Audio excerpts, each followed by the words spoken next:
Bienvenidos a las tertulias de Periodista Digital. Hoy contamos con la presencia de Tony Gil. Buenas tardes. Hola, buenas tardes. Tony Gil viene a hablarnos de su tercera novela, Los amantes de Hiroshima, en la que cierra el círculo de este personaje, de este detective argentino y muy especial que es Héctor Salgado.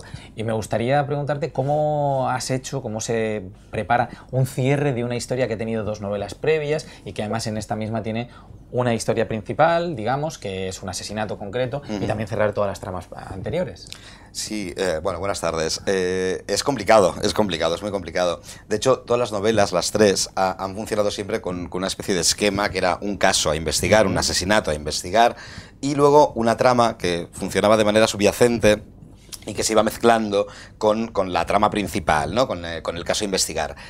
Claro, durante la primera, bueno, esta empezaba en la primera novela, continuaba en la segunda y en algún momento había que resolverla porque si no los lectores un poco creo que ya me matan directamente si no resuelvo. Entonces era complicado, había que tener muy claro todo lo anterior para no meter la pata, para no olvidarte nada, para que el cierre fuera satisfactorio. Pero además los lectores que se quieran enfrentar a una novela, que quieran disfrutar de cualquiera de ellas por separado, también se puede hacer porque son redondas en sí mismas cada una de ellas. Sí. O sea, de alguna manera lo que dejabas al final era una puerta abierta a otra entrega, a otra novela. Pero en sí, cada novela se puede leer por separado.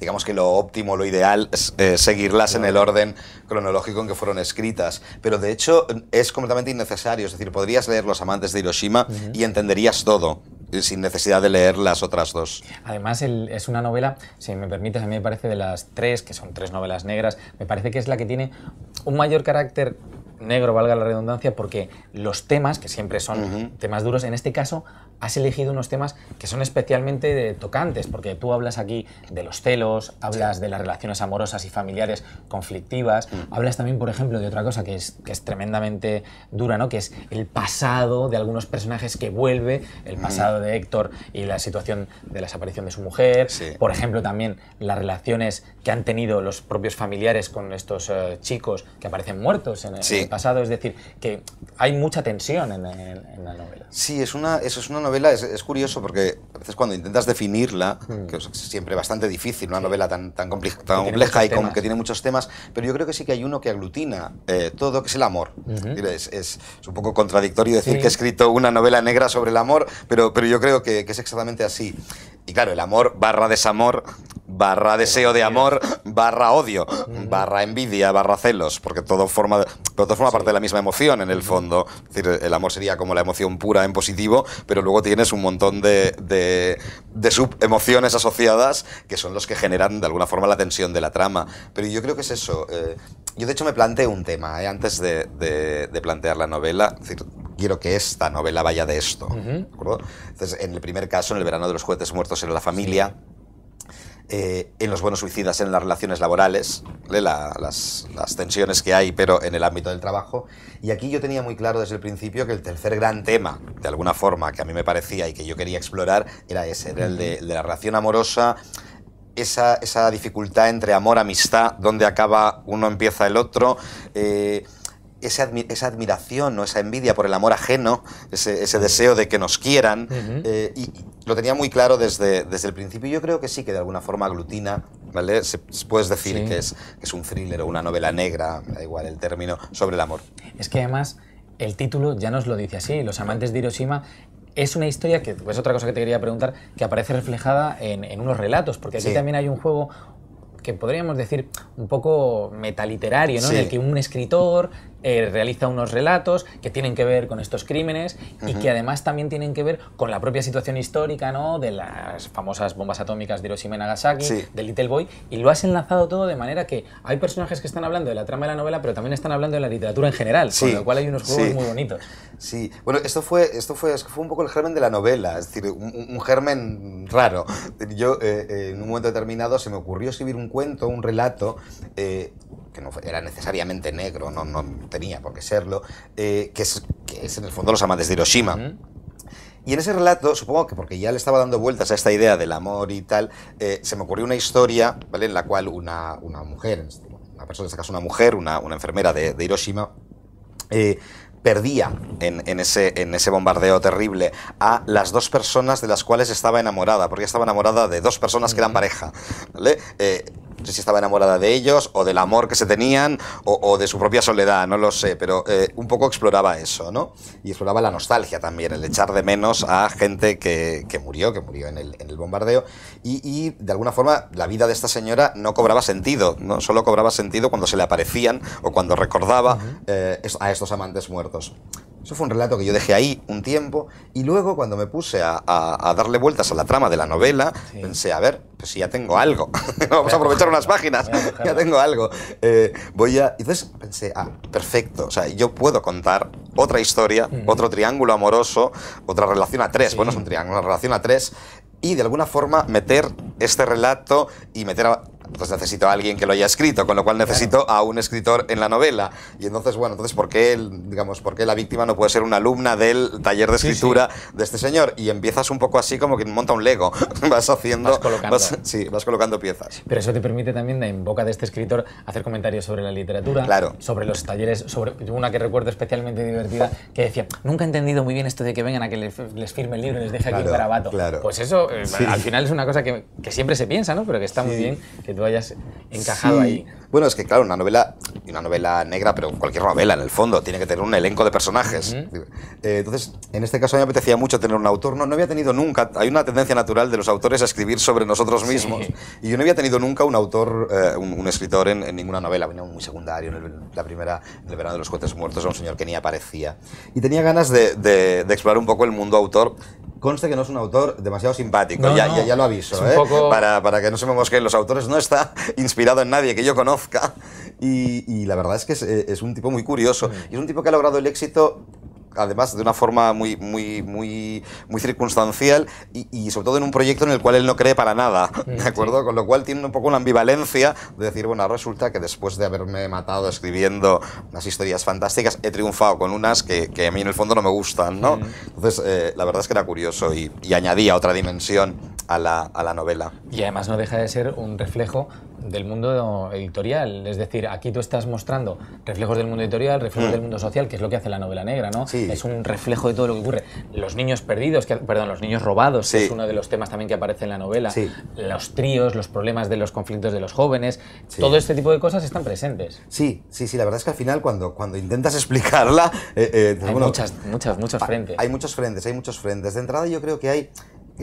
Digámoslo claro, hay como dos momentos en la novela, ¿no? De alguna forma, o sea, digamos, las vidas de estos personajes se unieron en 2004, ¿vale? Cuando tenían, en general, 20 y tantos años, ¿vale? De los secundarios principales, que digo yo, y, digamos, en ese momento sucedió algo, sucedió un asesinato que en ese momento no se resolvió, ¿vale? Y que se aclara, porque se empiezan a encontrar los cadáveres 7 años más tarde. Entonces era un poco mostrar... cómo han cambiado las cosas en estos 7 años a partir de cómo les ha cambiado la vida a estos personajes, ¿no? Los personajes tenían 23, 24 años en 2004 y en 2011 tienen 31. O sea, tampoco es que sean unos ancianos, ni mucho menos. Pero su vida ha cambiado mucho porque la ciudad ha cambiado mucho, porque el país ha cambiado mucho y porque hay toda una serie de cambios que ellos viven en primera persona, digamos directamente, personales y sociales. Es que hay cosas que entretienen mucho, que son muy divertidas en ese sentido dentro de una trama que puede ser más oscura, como por ejemplo, si no recuerdo mal, Hugo tiene un bar que se llama El Marvel, que viene a Madrid a tenerlo con su pareja, y ¿qué ocurre? Que la crisis la sufre y tiene problemas. El 15M también, el 15M está presente y la gente dice, anda, qué menudo movimiento político y demás, y los policías y todos los trabajadores y demás están pendientes. Eso es algo que te trae mucho a la realidad. Sí, es que en este caso, además, a mí me venían las fechas un poco dadas por los ritmos internos de la novela, Tampoco es que yo tuviera un intento deliberado de colocar el 15M necesariamente, pero es que me venía clavado por tiempos. Y de hecho es muy curioso porque es algo que en el fondo cuesta más de lo que parece, porque como ahora llevamos hablando de la crisis durante no sé cuánto tiempo, parece que ya hemos vivido ya siempre en esta crisis. Eternamente, ¿verdad? Eternamente. Pero no es cierto, es decir, si tú buscas titulares, que es lo que hice yo, irme a la hemeroteca, buscar titulares de 2011, lo que salía eran Los Indignados, es decir, que era como el gran titular de aquella primavera, y luego lo que salían era una serie de...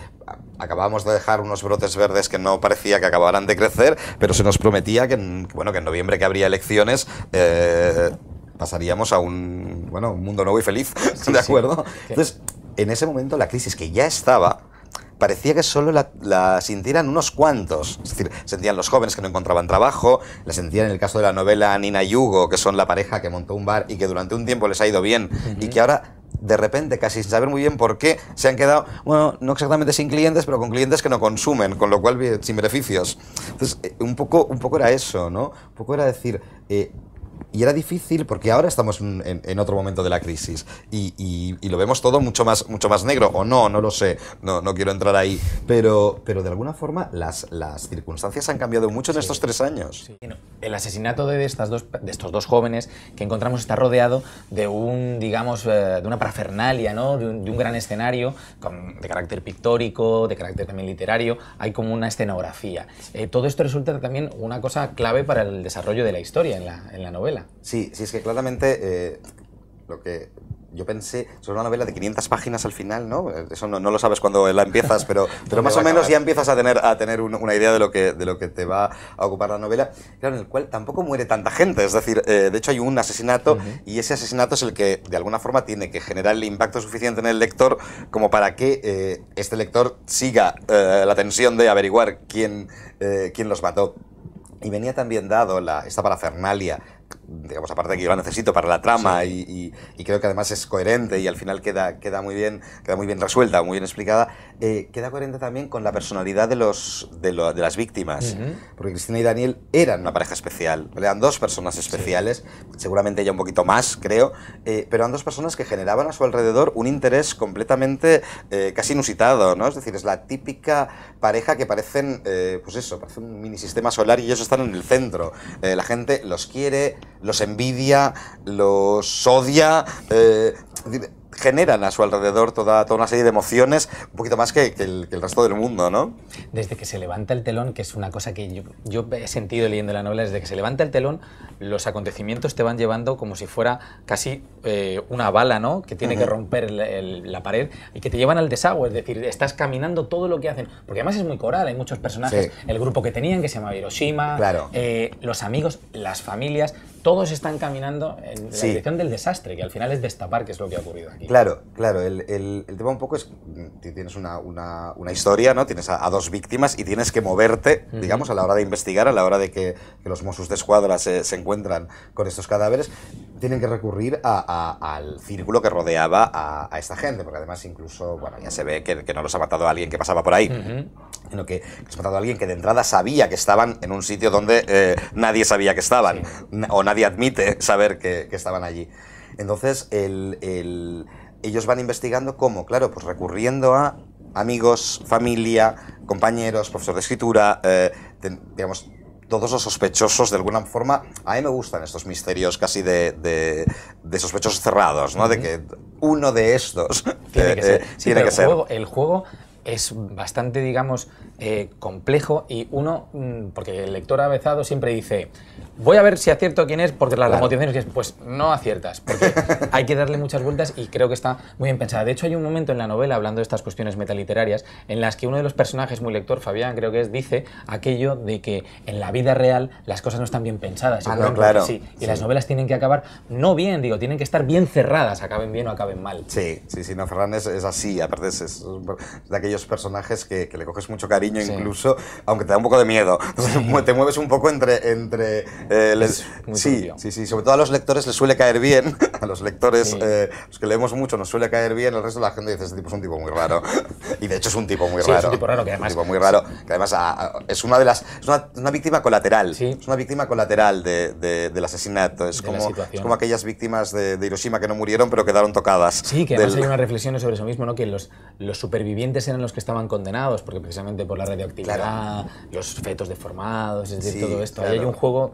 Claro, es que, digamos, durante toda la novela o parte de la novela se establece un juego entre ese relato en la novela constante. Y incluso las partes de la novela, ¿vale? Los nombres de las partes están de alguna forma indicando pues el desastre, ¿no? O sea, en un desastre, ¿quién hay? Pues las víctimas, los supervivientes, los buitres, que son los que se aprovechan ¿vale? Los verdugos, los descendientes, todo... Y he intentado jugar todo el rato con esa especie del gran desastre, que sería Hiroshima, ¿vale? Que obviamente es un gran desastre, pero para los personajes de esta novela hay un desastre mínimo, que es la muerte de Cristina y Daniel, que obviamente no es comparable, pero sí que digamos, en tu microcosmos, claro, eso supone un desastre.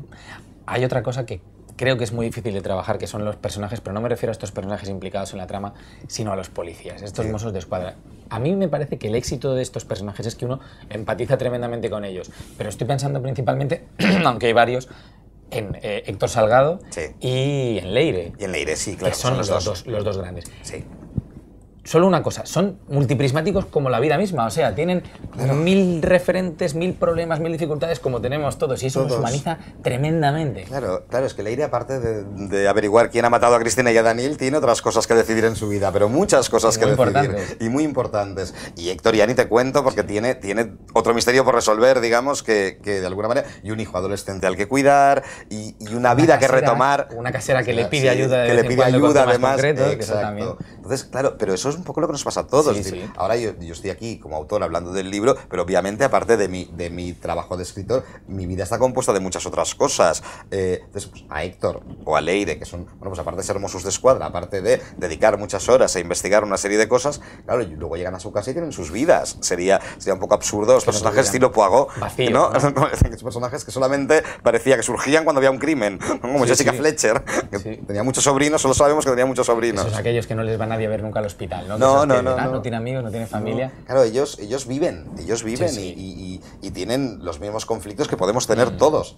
Es que de hecho los personajes secundarios también, es decir, tienen problemas económicos o pasionales o mentales o de ego, básicamente. Entonces el tema es un poco ese, son personajes que son, digamos, bueno, complejos en la medida que yo he sabido hacerlos complejos. Están muy completos y ya digo que uno se siente directamente relacionado con ellos, viva o no viva esas situaciones, porque es un padre separado, con una serie de dificultades. Puede uno sentirlo más o menos cercano, pero desde luego lo ve verosímil y lo ve cercano. Y yo te quería preguntar una cosa para ir cerrando esta visión, que es la parte más oscura.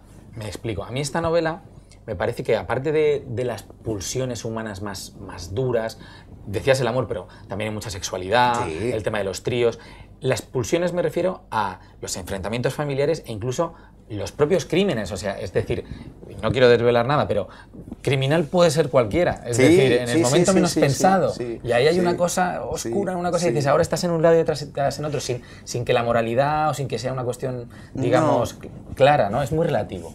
Es que todo es muy relativo, es que mi idea, siempre además, en las tres novelas, no solo en esta, es cómo el crimen puede afectar a gente normal.